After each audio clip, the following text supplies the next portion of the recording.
Muy bien. Pues muy buenos días a toda la audiencia de este canal de México antes de México. Les mando un gran saludo y les deseo los buenos días desde aquí de Sonora. Muy buenas tardes allá en España, donde se encuentra nuestro invitado del día de hoy, quien es Emilio Acosta, director de Venezuela Provincial y un gran amigo y colaborador de este canal de México antes de México. Pues muchas gracias, Emilio, por estar el día de hoy aquí con nosotros en México antes de México. Bueno, el gusto y el placer es mío, como siempre, compartir contigo, Eric. Y bueno, ahora con una enhorabuena, ¿no? Que es este libro bajo el brazo, esta Oma Prima, como ven aquí en la parte de atrás de la cámara, ¿no? Las crónicas sobrenaturales del Imperio Español, que acabamos de sacar hace apenas una semana. Y bueno, es un libro que trae muchas historias y muchos casos documentados y bajo fuentes primarias que son reales, no son cuentos inventados ni nada de esto como muchos a lo mejor se pueden imaginar. Todo está muy documentado y Bien. fue un trabajo que me llevó más de 10 años. Así que bueno, un gusto Wow. compartir el día de hoy contigo.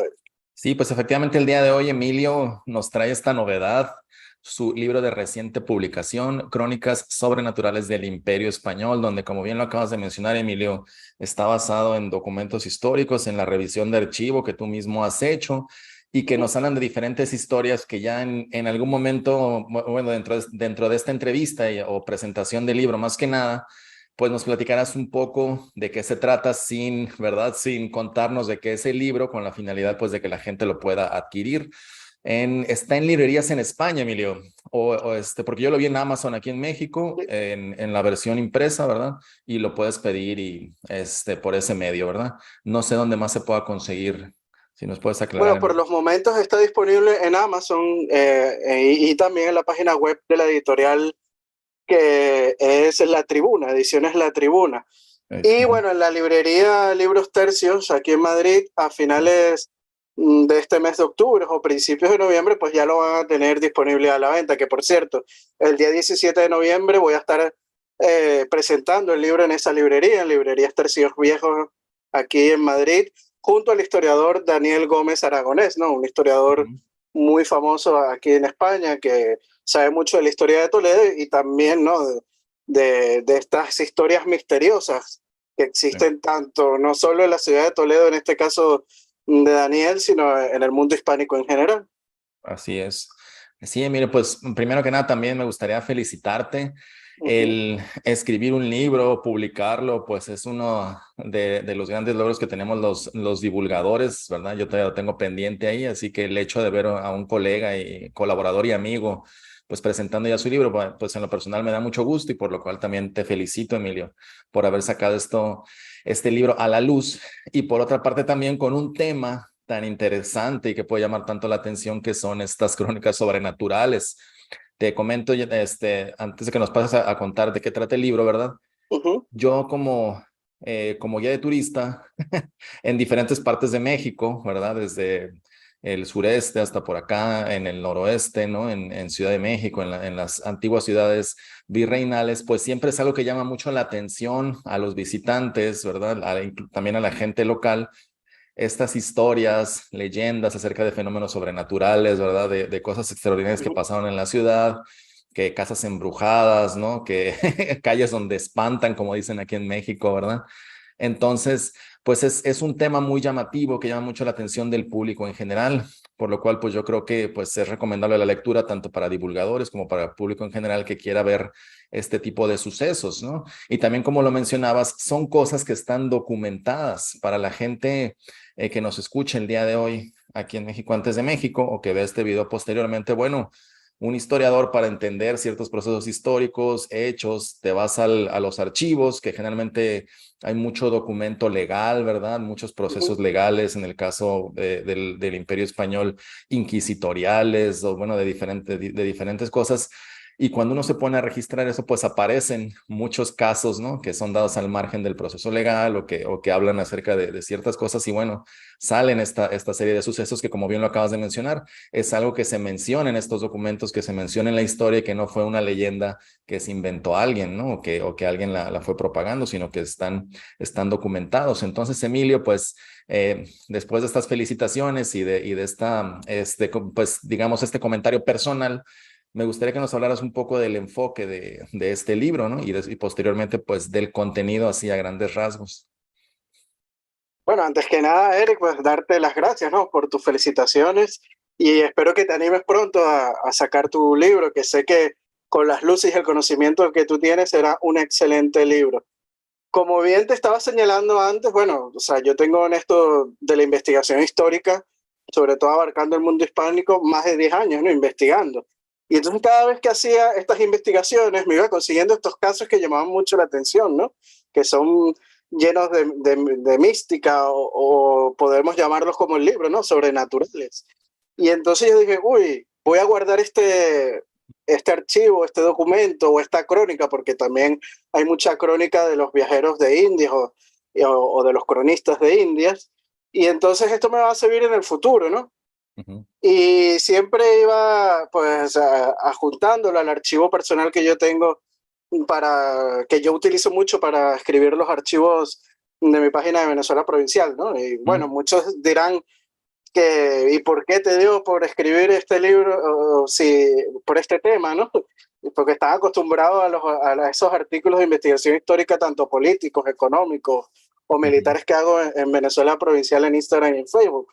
Pero es que como digo, o sea, llegó un momento que ya tenía tantos que yo dije, tengo que sacar un libro y esto le va a gustar muchísimo a la gente. Y además quería que mi primer libro fuera un libro universal, que ujú, no solo lo pudieran leer pues los amantes de la historia o los hispanistas, que es un libro muy histórico porque está basado todo en fuentes primarias ujú, y muy hispanista también, por supuesto. Se hace en lo que se puede pues una defensa de la hispanidad. Pero también lo puede leer gente que es amante, como yo, del terror, ¿no? Y siempre me ha gustado el género del terror y del misterio. Y alguien que no esté tan empapado en la historia, ¿no? Es un libro que es de fácil lectura, está dividido en dos capítulos. El primer capítulo está basado en crónicas, tanto de los viajeros de Indias, como los cronistas de Indias, como aquellos cronistas del descubrimiento, o como pueden ser viajeros como Alexander von Humboldt, ¿no? Que hizo bastante documentación de todos esos viajes que hizo, no solo a la costa firme en Venezuela o al Virreinato de Nueva España, sino a otros lugares de la América española. Y muchos se preguntarán, pero claro, hay crónicas que tú las lees y parecen fantasiosas, ¿no? Pero en este libro yo trato también de meterme en cómo pensaba la gente de la época, ¿no? ujú, Cómo era el pensamiento de la época. Yo lo explico muy bien. Y yo ninguna de las fuentes que cito, pues ni las niego ni las afirmo. Simplemente las cuento tal cual, las cito tal cual y después le busco una lógica, ¿no? Un razonamiento de lo que pudo haber sido. Por ejemplo, en el caso de los avistamientos de sirenas que reseño en el libro, pues digo que a lo mejor pudo haber sido que avistaron un manatí, ¿no? Porque con manatí cuando sube a la superficie la cola es muy parecida ujú, ya, a la de las sirenas, ¿no? ujú, O Alexander von Humboldt cuando estuvo en la población de Cumanacoa, en Venezuela, que él registra en su obra Viaje a las regiones equinocciales del Nuevo Mundo, que vio a un hombre amamantando a su hijo cuando su mujer estaba enferma. Claro, esto nos parecerá increíble o fantasiosa, pero la realidad es un síndrome que se llama galactorrea y es mucho ujú. más común de lo que solemos pensar, ¿no? Entonces yo Ok. trato de buscarlo, la forma o el raciocinio lógico de lo que pudo haber sido a cada uno de estos casos. Claro, estos cronistas del descubrimiento, Eric, Ujú, tenemos que ponernos en su lugar. Ellos vienen de Europa a un nuevo mundo, ¿no? O sea, y América tiene una geografía totalmente distinta a la europea. O sea, los ríos son inmensos, son más caudalosos. El Amazonas, el Orinoco, el Mississippi.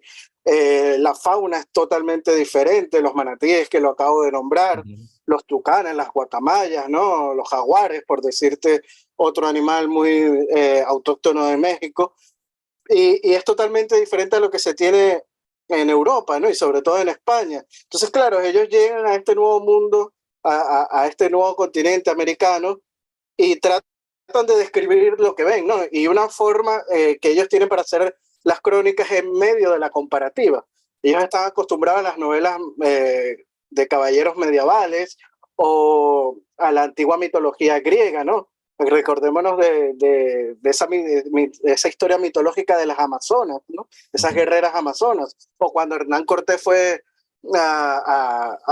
al norte de Nueva España y descubrió las Californias, ¿no? Ese cuento mitológico de las Californias, unas mujeres guerreras, pues él pensó que llegó a ese lugar mítico de las Californias y es por eso que le pone a la península de Baja California y al norte, pues las Californias, ¿no? California. Entonces, claro, por eso es que ellos tratan de hacer una comparativa a lo que ya conocían y se imaginan estas historias y las van poniendo en las crónicas. Y eso es una de las formas en que yo explico, sobre todo en la primera parte del libro, que está basado en las crónicas del descubrimiento, posteriormente la de los frailes, que fueron los que evangelizaron la gran mayoría del continente americano y escribieron y recogieron muchas crónicas de Indias. Y bueno, también, como bien te señalé antes, viajeros como Alexander von Humboldt.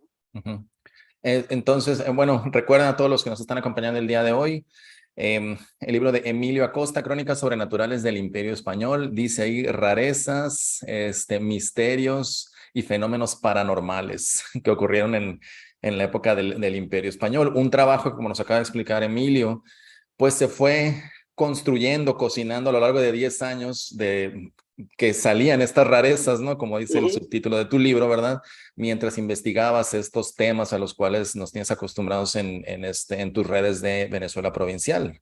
Entonces hay casos muy interesantes, ¿no? Cosas que son extrañas, que destacan, ¿no?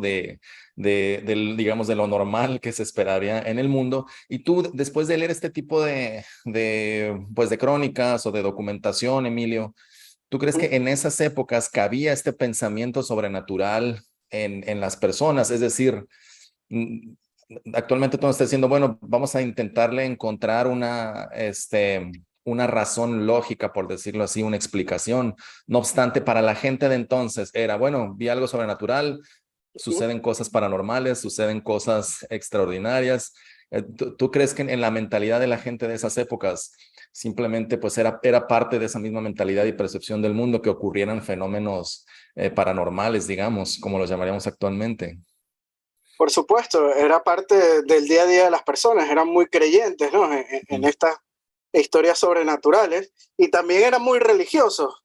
Por ejemplo, en el segundo capítulo que hablo más de anomalías congénitas humanas o animales, pues las personas cuando, por ejemplo, sucedía un parto y apareció un siamés, pensaban que era un castigo divino, ¿no? Que era Dios que le había hecho algún castigo y es por eso que ha nacido una criatura así, ¿no? Entonces es parte de la forma de vivir que tenía la gente, ¿no? En estas creencias religiosas y lo veían como castigos divinos, inclusive algunas otras cuestiones como pueden ser la de amamantar el hijo, pues más bien una alegría, ¿no? Poder alimentar a tu hijo de esta manera y entonces lo veían como un favor de Dios.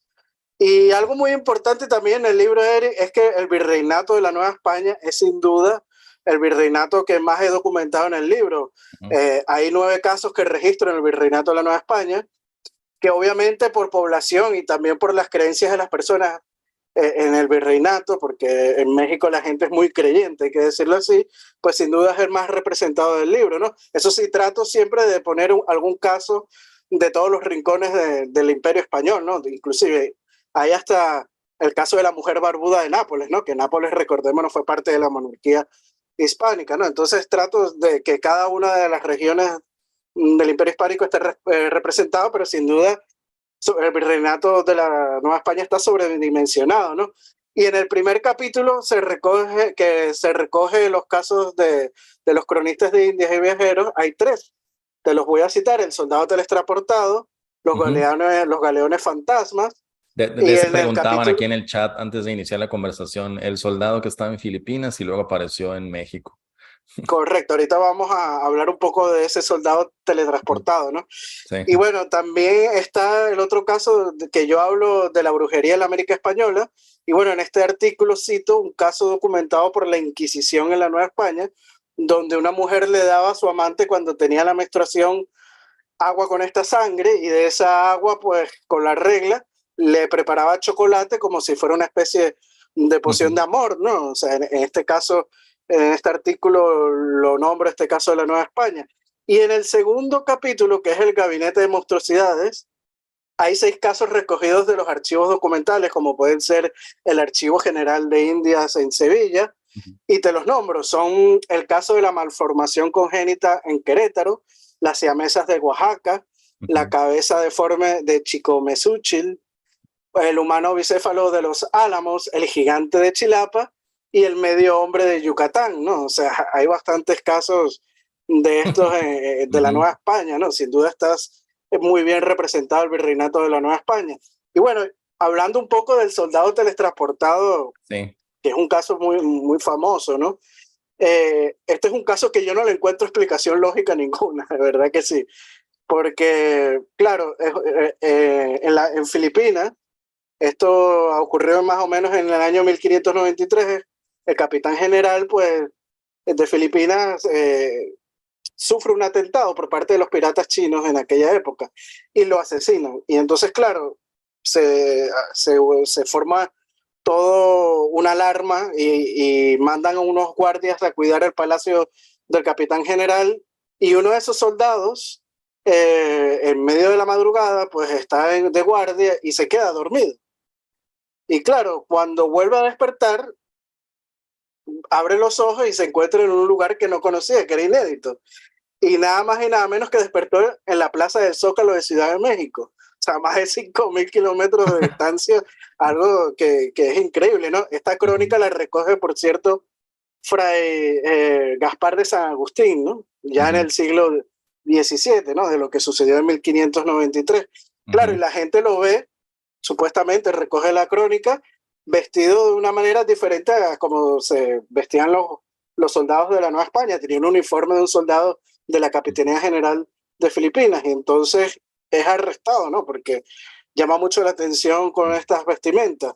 Y claro, y él dice que él estaba de guardia en la Capitanía General de Filipinas, en el Palacio del Capitán General en Manila, en la ciudad de Manila, y que se quedó dormido y despertó ahí. Entonces, claro, en aquella época, pues eso parecía una herejía, ¿no? Ujú.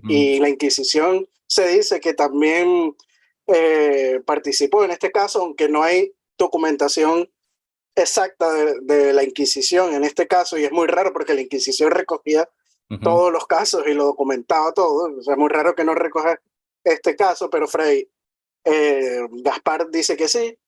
Y Sí. entonces, claro, pero él cuenta y recoge la noticia del asesinato del capitán general de Filipinas, ¿no? Y las noticias todavía no habían llegado al virreinato de Nueva España, ¿no? Y entonces cuando llega el galeón de Manila, un mes después, trae estas noticias y ahí sí le empiezan a creer. Y a partir de ahí liberan al hombre que ya lo habían metido preso, lo liberan, pero no se sabe más de él. Y en el libro, pues cuento con luces y detalles todas las personas que han documentado este caso. Inclusive hay un historiador estadounidense que le pone un nombre que lo podrán ver en el libro, ¿no? Y Ujú. es uno de estos casos que yo no le encuentro ninguna explicación lógica, ¿no? Claro. Bueno, ahí está. Y de estos hay, está, el libro está lleno de casos. Más o menos, ¿cuántos tratas en el libro, Emilio? Bueno, no los he contado uno por uno, los conté los de Nueva España justamente porque iba a hablar hoy Ah, ok, por ahí contigo, en específico, ¿no? pero me Digamos imagino un que alrededor de debe estar 20. alrededor de unos 40, Ok, 45 ok. casos más o menos. Hay Ujú. bastantes casos y hay casos que se dividen en dos, como por ejemplo el que te acabo de comentar de la brujería de la América Española. Cuento este Sí. caso del Virreinato de la Nueva España y cuento otro de la Capitanía General de Venezuela en Caracas, que ese sí, esos son documentos registrados por la Inquisición, cada Ok. uno de estos dos casos. Pues ahí tienen a todos los que nos están escuchando el día de hoy, ya un centenar de personas que se han conectado esta mañana en Sonora y tú estás en Madrid, ¿verdad, Emilio? O Así es, en Madrid. bueno, y ya tarde allá Ya en, es tarde por aquí. en la Pero tarde por allá. Nuevamente sí, recomendarles el libro de Emilio Acosta, Crónicas Sobrenaturales del Imperio Español. Yo dejé la liga de Amazon ujú, México. Ahorita si quieres compartirme la de España y para también ponerla aquí en la descripción y que la gente lo pueda conseguir. Y vas a estar, me dices que a finales de mes o principios del siguiente ya se va a estrenar ahí en Madrid, ¿verdad? Para la compra directa en la librería, perdón, Tercio Viejo, ¿no? sí, correcto. Aquí en Madrid, que el día 17 de noviembre, pues vamos a estar ahí presentando el libro. Y bueno, ahorita es un momento, Ujú, quiero hacer esta reflexión, Emilio, muy bueno para sacar este libro, porque pues el mes de octubre, ¿verdad? Digamos, culturalmente, como ya como pertenecientes pues a esta cultura global, ¿verdad? Está muy relacionado con este tipo de historias. En el caso de México, tú sabes que ya para principios de noviembre, pues tenemos todo lo relacionado con el ujú, tema del Día de Muertos, que siempre, pues es una época del año, yo a veces lo relaciono un poco con este, equinoccio de otoño, ¿verdad? Que empieza la ujú. época oscura del año, no sé, ¿verdad? Pero bueno, es una muy buena época para que nos pone a pensar en estas otras cuestiones sobrenaturales, ¿no? O en estos cuentos de terror o fenómenos paranormales que han sucedido en todas las culturas y bueno, con especial atención a esta parte que es el Imperio Español. Entonces es una muy buena temporada para leer este libro. Además, claro, de que pues empezamos esta semana, ¿verdad? Con las conmemoraciones o celebraciones de la hispanidad y Ujú. donde el 12 de octubre, pues dependiendo del país donde se encuentren, ¿verdad? Se conmemora o se celebra de diferente manera. Entonces, bueno, este libro donde precisamente dentro de todo este panorama global de historias de terror, de cosas paranormales, bueno, tenemos un libro que representa pues lo que ocurre precisamente en estos territorios hispanos y que además pues está respaldado por el conocimiento de Emilio Acosta, con quien ya hemos platicado aquí en el canal y de quien pueden ver sus redes sociales de Venezuela Provincial. También tiene muchos materiales de rigurosa historia, como también lo es este libro. Entonces, pues un muy buen momento. Nuevamente, felicidades, Emilio. Y me ibas a comentar algo, no sé si quisieras destacar algunas de las historias que te parecieron más atrayentes durante tu Ujú. investigación y cuando las estabas escribiendo en este libro. Sí, por supuesto. Te iba a comentar que, claro, que en estos momentos de que tanta política hay en el mundo, que tanto nos está contaminando, pues leer este libro pues es un cierto respiro, ¿no? A estos a estos amantes de la historia y que también pueden ser los amantes del misterio y del terror, ¿no? Algo que nos llene pues de satisfacción y llenarnos también de otros tipos de energías, ¿no? Pues no solo tanta negatividad que encontramos en las noticias hoy en día, sino estos casos nos dan un respiro y nos distraen un poco del día a día y el acontecer diario. A mí me gustaría contigo, Eric, pues hablar de 4 casos del virreinato de la Nueva España, porque sé que Excelente. tienes muchos seguidores del virreinato, bueno, del antiguo virreinato de la Nueva España, lo que es actual México, que les va a gustar muchísimo, ¿no? Y uno de ellos es que te lo comenté en estos días, que era el galeón, los galeones fantasmas, ¿no? Ajá. Y hay que decirlo, es una de las historias más misteriosas que ocurrían en el Imperio Español, y eran aquellos galeones que arribaban a tierra firme sin tripulación. Y varios de estos casos se registraron durante 300 años, hay que decirlo así, Eric. Okay. Siendo quizás el Virreinato de la Nueva España el que más documentación registra de estos galeones fantasmas. Sobre Mm. todo con la ruta del galeón de Manila, ¿no? Ese barco que fue partícipe de la primera globalización mundial que conectaba a las Filipinas, ¿no? Con el virreinato de Nueva España. Y hay que decirlo, esa ruta era peligrosa y las amenazas más frecuentes pues eran fuertes vientos, corrientes, tifones, los ataques piratas como acabamos de citar hace poco, Ujú. enfermedades y más en el viaje de vuelta, porque al parecer el de ida de Acapulco a Manila solía ser más tranquilo. Acordémonos que Urdaneta trató de buscar una ruta para hacer el viaje, el tornaviaje Ujú. a la Nueva España y fue dificilísimo, ¿no? O sea, ese viaje de vuelta es muy peligroso. Y bueno, en los 230 años de existencia de la ruta del galeón de Manila, se perdieron una cantidad aproximada de 30 galeones, generando grandes pérdidas, tanto materiales como humanas, ¿no? Hay que Ujú. decirlo así. Y esto propició que muchas embarcaciones llegaran en extremis al puerto de Acapulco, ¿no? Y en el año 1657 arribó un barco a las costas cercanas de Acapulco sin rumbo fijo y se trataba del galeón San José. Y algunos autores, como el catedrático Pablo Emilio Pérez Mayaina, cita que el San José llegó a México convertido en un barco fantasma sin nadie vivo a bordo. Probablemente todos murieron de peste. Esto es lo que la explicación lógica que le da este catedrático. Y algo muy interesante, Eric, es que en aquel mismo año de 1657, otro galeón procedente de Filipinas aparecería en las costas, pero de la Capitanía General de Guatemala, ¿no? Con 80 muertos y sin un piloto que condujera la nave, pero con un almirante y una tripulación viva. Y se trataba del galeón de Nuestra Señora de la Victoria. Y bueno, las autoridades fueron informadas el 4 de abril de 1657 de que este galeón se encontraba a la deriva en las costas de la región, con el piloto muerto y sin gente marinera para seguir el trayecto a Acapulco, ¿no? Y bueno, hay una profesora que se llama Guadalupe Pinzón, que asegura que estos casos de barcos fantasmas no eran una excepción, sino más bien ocurría de manera asidua, ¿no? Muchas embarcaciones llegaban sin casi tripulación, ¿no? Y bueno, tal vez los casos del San José y de Nuestra Señora de la Victoria, al suceder en el mismo año, pues sean el mismo, ¿no? Y que la documentación se haya pues ligado un poco, ¿no? Otro caso, Eric, importante es el de la malformación congénita en Querétaro, ¿no?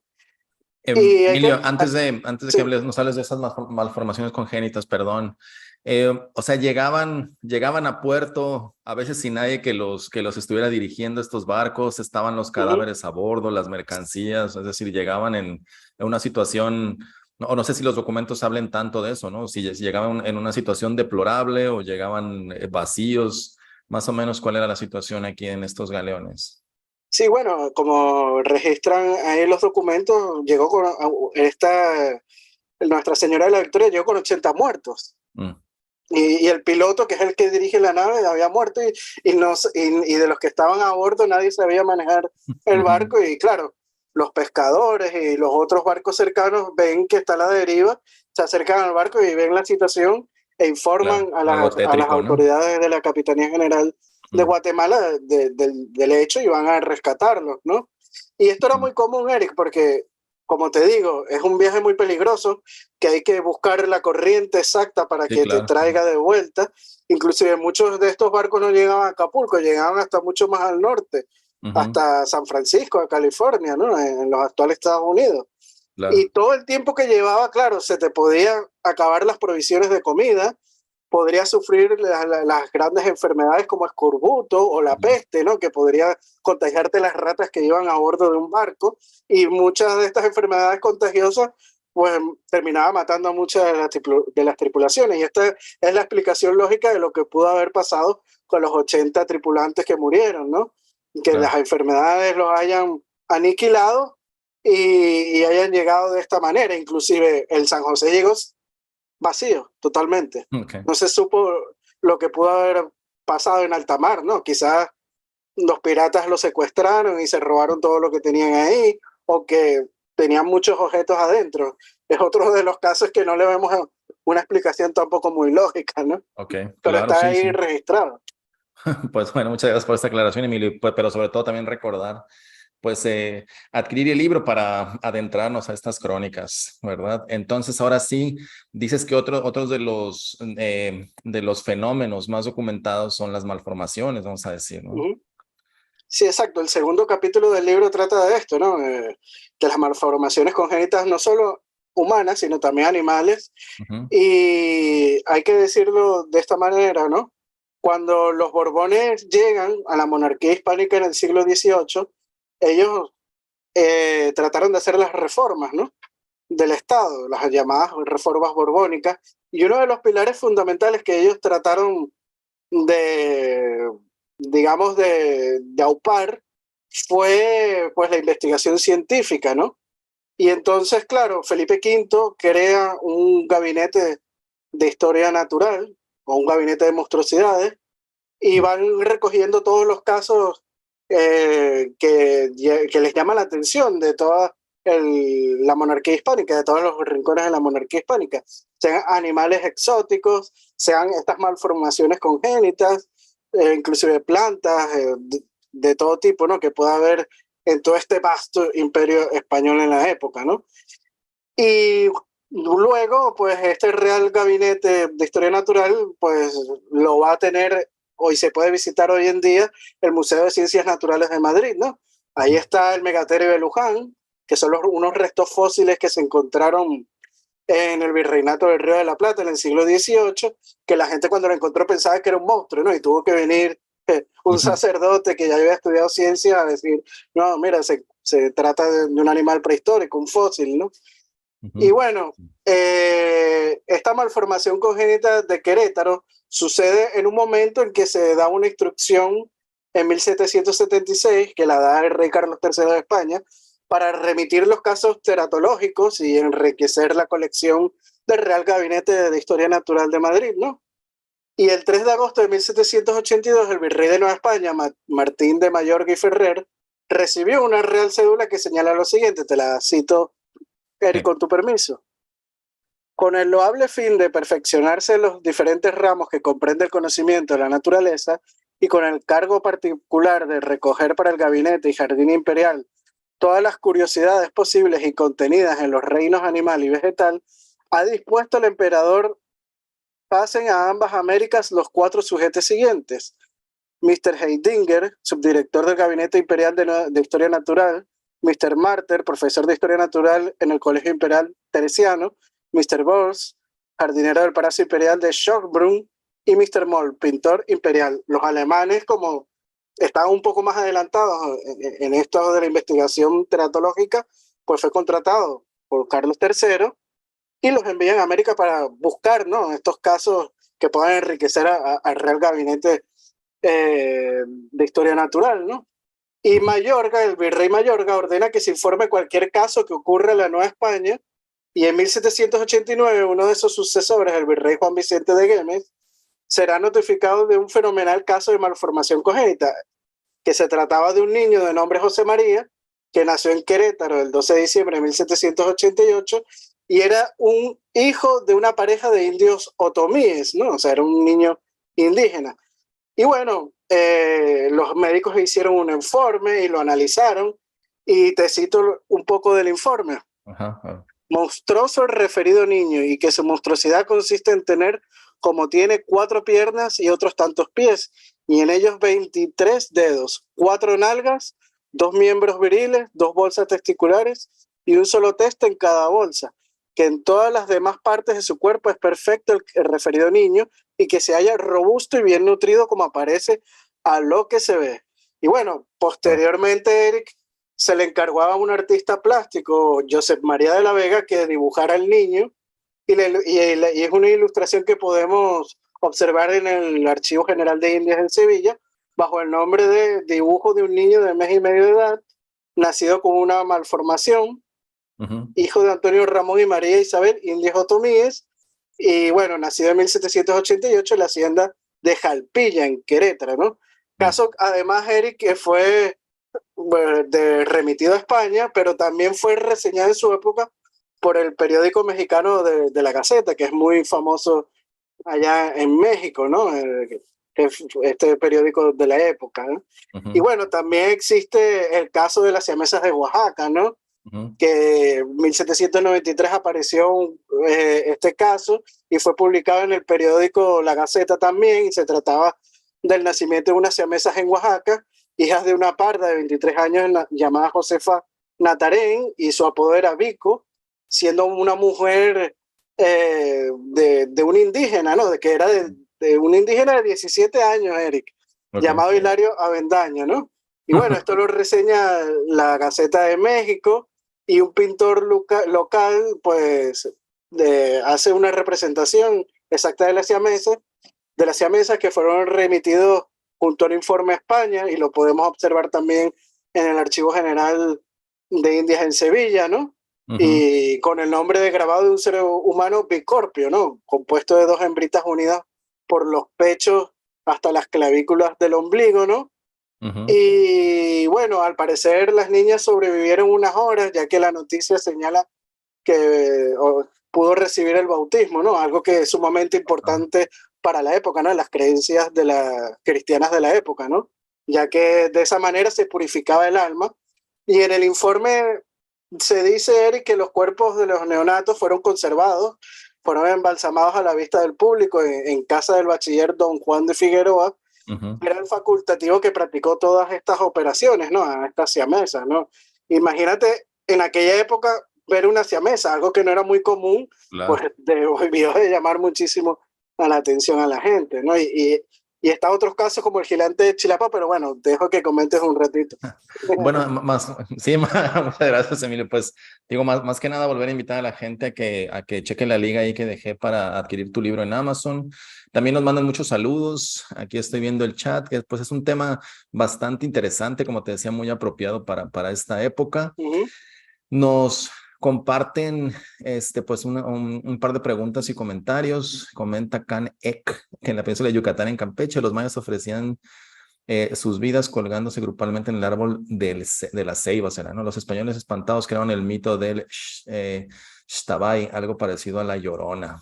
Esa referencia pues no la sé y tampoco sé si la hayas encontrado en No, alguno de tus documentos, ¿no? encontré, claro, yo cuando registré todos estos casos en los archivos, investigué y encontré muchas leyendas, pero no están basadas en documentación de la época. Y este Ujú, libro está basado en fuentes primarias de la época, o sea, es algo basado en hechos reales, ¿no? claro.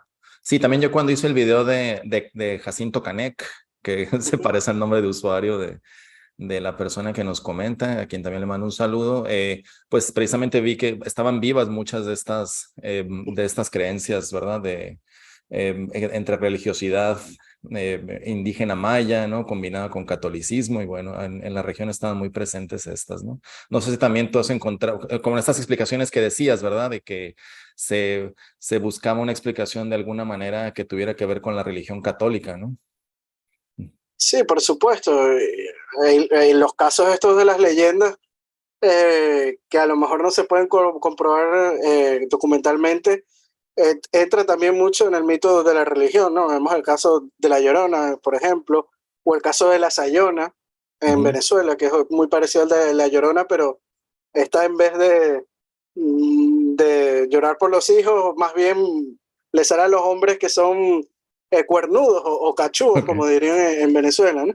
Ajá. Entonces, hay historias de estas y muchas se mezclan con la religiosidad. Es muy común esto en nuestros países hispanos que se mezcle, ¿no? Sí, porque también estaban comentando aquí de que debe haber algunas que forman parte de la mitología andina, ¿verdad? De otra, que fue de las regiones administrativas de la monarquía hispánica. Ujú. Y nos comenta también otro, Caporex, se llama el usuario, dice que está el mito ese del astronauta en Palenque. Bueno, quisiera aprovechar algunos de Ah, estos sí, bueno, comentarios. Veo hay también un que has relieve, ¿no? Del saludado. astronauta. Sí, sí, bueno, tener en cuenta, ¿verdad? Que ya para este momento que nos estás hablando, siglo XVII, siglo XVIII, pues tenemos una sociedad que va mezclando aspectos regionales, ¿verdad? Tanto de mitologías procedentes de África como mesoamericanas, como de otras regiones indígenas. Entonces estamos ante una sociedad que trae todas estas mezclas, además obviamente con el punto de encuentro con Asia a través de las Filipinas, ¿no? Como esta Ujú. primer historia que hablábamos del teletransportado de Filipinas a la Ciudad de México, ¿no?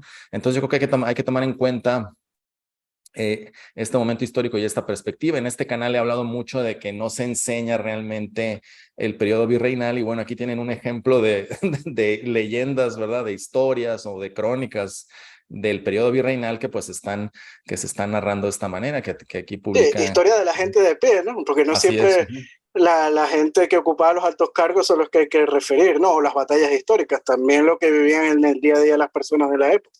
Claro, entonces es fundamental, ¿verdad? Eso es una cosa que sí quería preguntar también, bueno, en relación a estos otros mitos, extravagancias, también yo tengo un video del rey Pacal, ¿no? Donde Ujú. precisamente, bueno, esta interpretación extravagante de que es un astronauta piloteando su nave, pues ya es una ocurrencia de los años 80, ¿no? Del fenómeno ovni de Eric Ujú. von Däniken, ¿verdad? Donde las interpretaciones de la ceiba sagrada y los niveles del cielo y el glorioso guacamayo pues los transforma en una interpretación ya extravagante ufológica, ¿no? Pero bueno, digamos, aquí lo que estamos haciendo o el esfuerzo sería entonces eh, ir contando la historia de la gente de a pie, como bien dices, ¿no? De algunas cosas sobresalientes, interesantes y a la vez lo que tú estás tratando es encontrarles alguna explicación, aunque ciertamente, ¿verdad? También hay que aceptar que hay algunas cosas a las cuales no nos alcanza el entendimiento para encontrarles explicación, ¿no? Sí, bueno, si hoy en día todavía nos cuesta en algunos casos buscar la explicación, imagínate hace 500 años o Claro. 300 años, ¿no? Algo que apuntaste ahora muy importante, ahora que estamos en la Semana de la Hispanidad y viene el 12 de octubre, es el caso que yo también recojo en el libro de las luces que vio Cristóbal Colón en su primer viaje antes de descubrir Ujú. América, ¿no? En la noche anterior, en el 11 de octubre. Y que la gente que le gusta la ufología y esto de los ovnis dicen que fueron platillos voladores y todo Claro. este cuento, ¿no? Pero yo en el libro reseño y traigo a colación en la crónica de Fray Bartolomé de las Casas que recoge la historia del diario de Colón. Acordémonos que todo esto lo escribe en su diario a bordo de Cristóbal Colón, de que vio unas luces, ¿no? El 11 de octubre en la noche, unas horas antes de descubrir América en la madrugada del 12 de octubre. Y Fray Bartolomé de las Casas, que no es mi cronista favorito, hay que decirlo, pero en este caso sé una explicación lógica de lo que pudo haber sido, ¿no? Y Fray Bartolomé cita que pudo ser fogatas de los indígenas que se veían desde lo lejos, ¿no? Estas posibles luces, ¿no? Pero bueno, hay que decirlo, la gente que cree en ovnis y ufología, pues lo toman como que, no, que esos eran los extraterrestres que querían ver ese instante que iba Bueno, a cambiar la humanidad, como iba a ser el descubrimiento de América, ¿no? El nuevo continente y el 12 de octubre, ¿no? claro. O sea, el mismo Fray Bartolomé de las Casas busca una explicación lógica Ujú. a este diario de viaje de Cristóbal Colón, ¿no?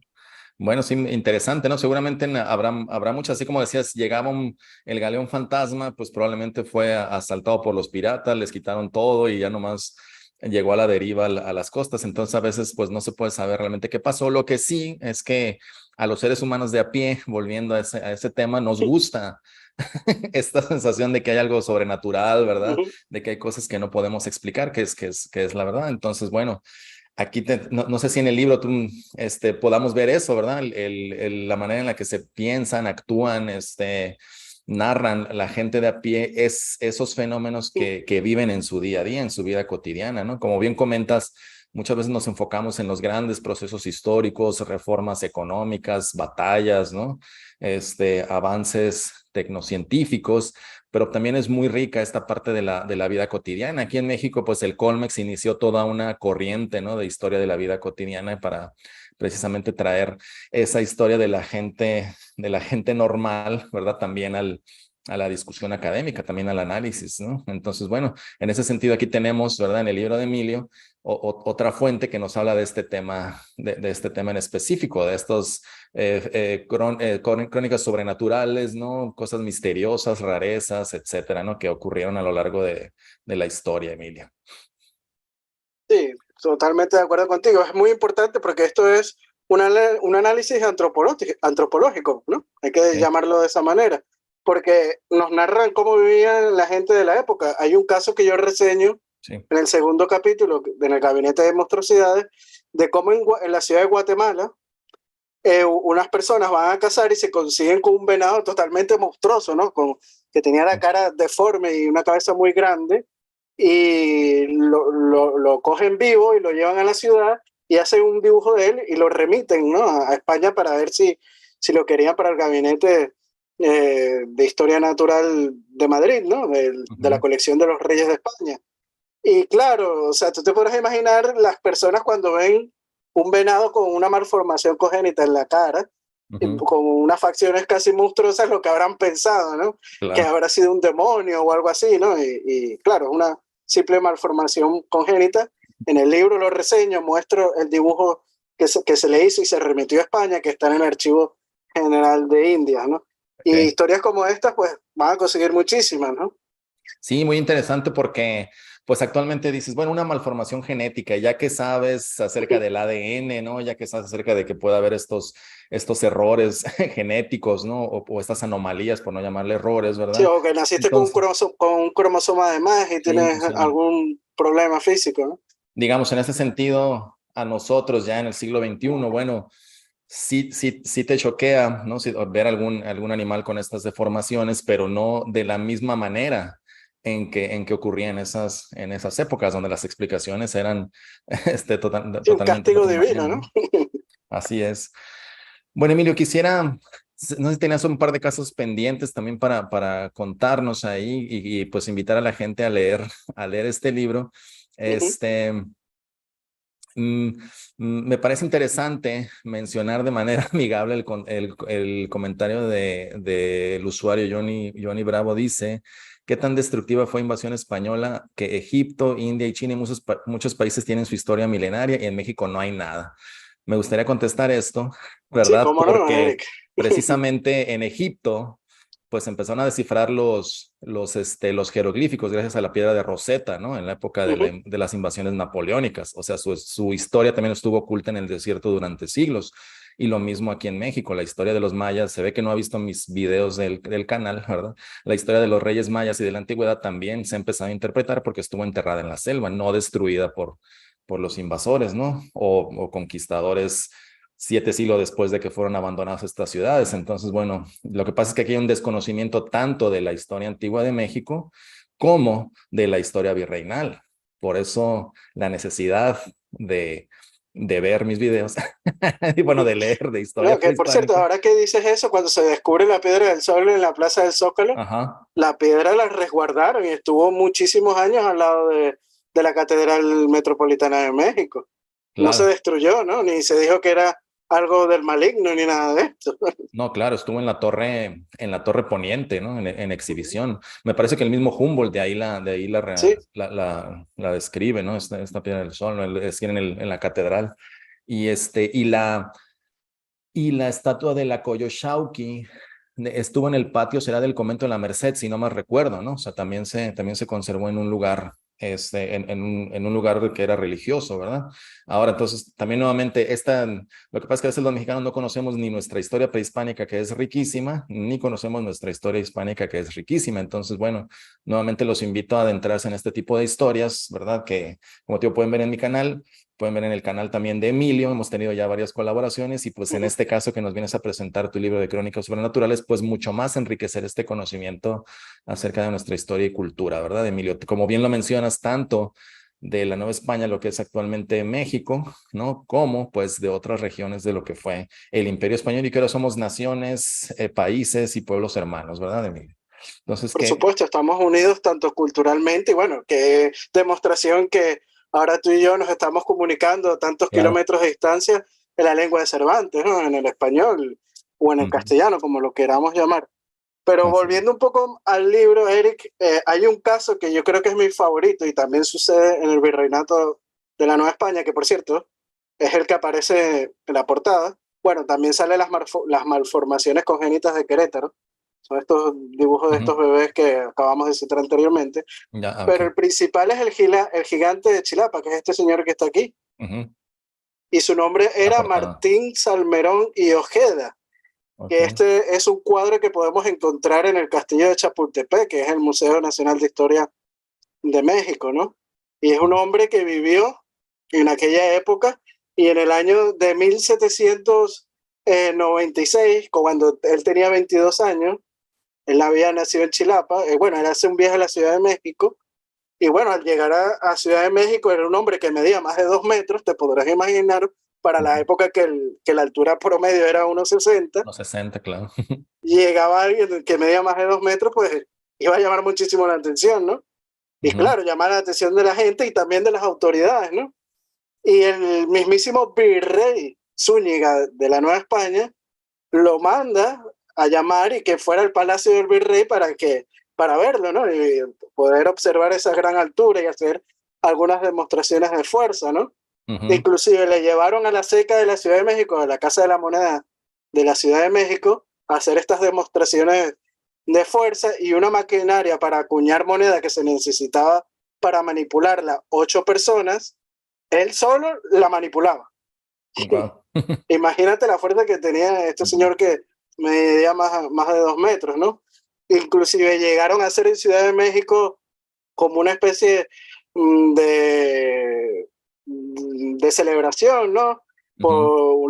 De procesión por Ciudad de México, encabezada por él, y detrás de unos militares, y al lado de él estaba un militar que era bajito, Ok. rechonchito y de largas patillas. O sea, te podrás imaginar este hombre de 2 metros con este hombre bajito, rechonchito y bajito que era capitán, ¿no? Era militar.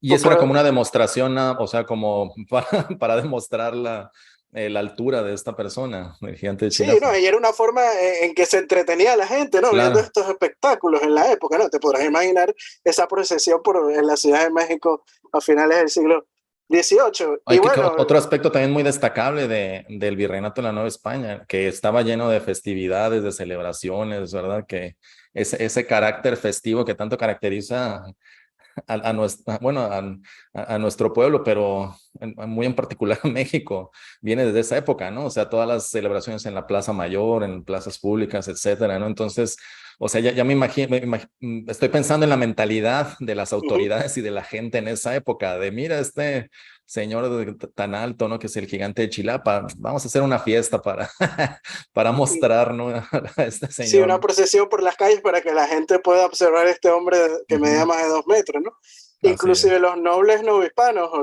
los ricos criollos de la ciudad le pagaban para hacer pues estas presentaciones en su casa, ¿no? De estas demostraciones de fuerza y que vieran el gran tamaño de él. Y el Ayuntamiento de México pues lo manda a retratar en 1796, que es el cuadro del que Ujú. hablamos antes, que está en el castillo de Chapultepec, y bueno, quedó inmortalizado, ¿no? Así es. Ujú. El Don Martín, ¿no? Y Don algo Mar- muy importante, claro, después empezó a recorrer todo el virreinato de Nueva España haciendo estas presentaciones, llegó incluso a la Capitanía General de Guatemala a hacer estas presentaciones, y cuando llegó la guerra secesionista al virreinato de la Nueva España, Eric, algo muy importante es que él se mantuvo leal a la monarquía hispánica. Ujú. Imagínate, o sea, fue fiel al rey de España y pasó a engrosar las filas realistas, ¿no? En la guerra de independencia Ok. mexicana o secesionista del virreinato de la Nueva España, ¿no? Ujú. Pero en una batalla los insurgentes lo capturan. Y te podrás imaginar cuando lo capturan a un hombre de más de 2 metros, pues impresiona, ¿no? Claro. Y le perdonan la vida por su gran tamaño, gracias a su gran tamaño, de tener más de 2 metros. Eso sí, le pusieron como condición que cambiara de bando, ¿no? Ujú. Y el líder insurgente, el jefe insurgente, José María Morelos y Pavón, Ujú. lo adopta en su escolta personal. O sea que Wow. Morelos tuvo como escolta a un hombre que medía más de 2 metros Ujú. y era este Martín Salmerón y Ojeda, ¿no? Del Claro. pueblito de Chilapa, allá en México. Muy bien, pues, pues grandes historias, ¿no? Aparte cómo se van combinando con estos grandes, como te decía, estos grandes personajes de la historia de bronce, pues también estos otros personajes que nos hablan acerca de la vida cotidiana, ¿no? Entonces, por eso nuevamente la recomendación, ahí está el libro de Emilio, mis felicitaciones nuevamente, Emilio, por este libro. Pues te deseo el mayor de los éxitos, que la gente lo lea, que se comente. Yo en lo personal ya me había comprometido contigo a leerlo y a Uh -huh. leer varias historias y después publicar en este canal algunas de esas historias que tú recogiste a lo largo de estos 10 años de investigación, así que bueno, lo hago públicamente, ¿no? Entonces en el futuro voy a retomar tu libro para enriquecer también el contenido de este canal, Emilio. No, con Entonces, mucho bueno, gusto, Eric. Para mí esto es un honor, ¿no? Poder contribuir a tu canal de YouTube que tiene tanto éxito, no solo en México, sino en el mundo hispano global. Aquí en España es muy seguido tu canal. Y bueno, yo encantado de que poder colaborar contigo con mi libro, ¿no? Con mi obra prima en tu canal de México antes de México. claro, pues sí. Muchas gracias nuevamente a las personas que se van conectando y a los que nos vean posteriormente cuando este video esté colgado aquí en la pestaña de en vivo en el canal de México antes de México. Pues recuerden que en la descripción está tanto el link para adquirir el libro de Emilio, también está mi link para que vean mis otras redes sociales, para que se integren si así lo quieren a los grupos de Telegram, de WhatsApp, para que vean la página web, algunos otros servicios culturales y también en esa pestaña están las colaboraciones que hemos hecho con Emilio Acosta, que nuevamente pues las pueden ver en el momento que gusten. Hicimos una de infraestructura Es de el los último, virreinatos, anterior ¿no? de esto. Ujú. Hicimos otro acerca también de la situación de la esclavitud en esta labor que estamos haciendo de matizar la historia en sus grises y variedades de colores y no nada más pintarla de negro, blanco, rosa o dorado, ¿no? Sino hacer Sí, un análisis una más historia profundo. que a mucha gente le gusta Claro. manipularla de forma maniquea y que Ujú. nosotros lo contamos tal cual, ¿no? Sin leyendas doradas ni Así leyendas es. negras.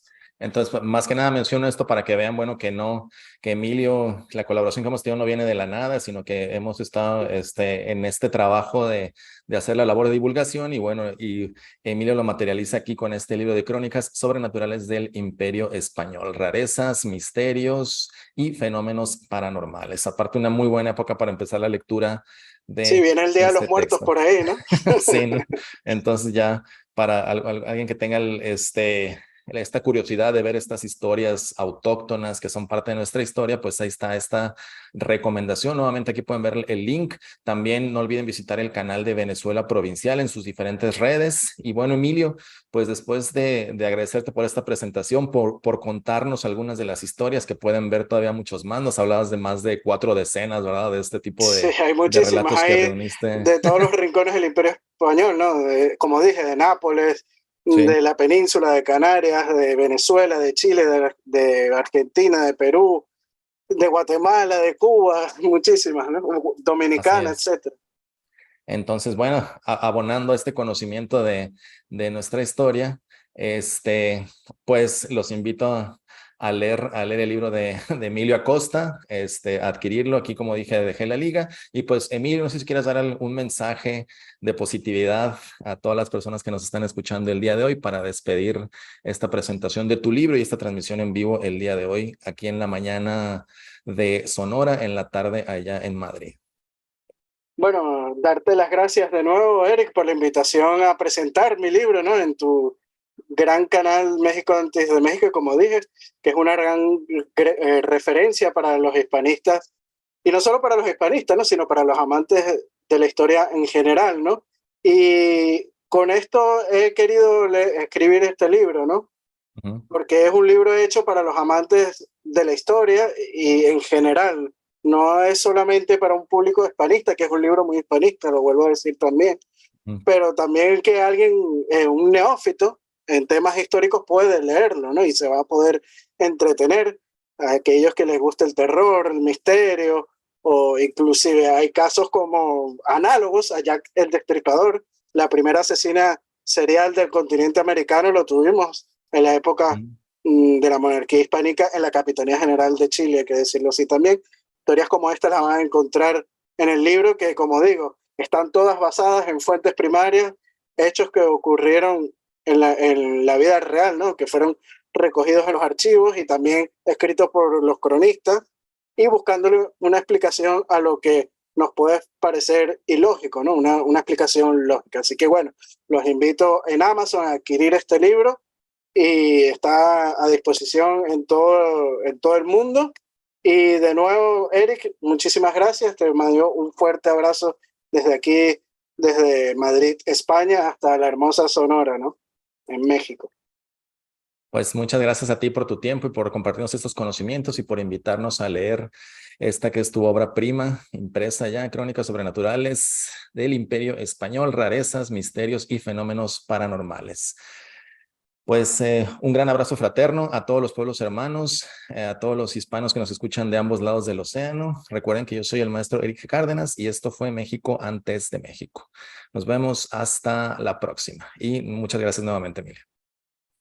Hasta pronto, Eric.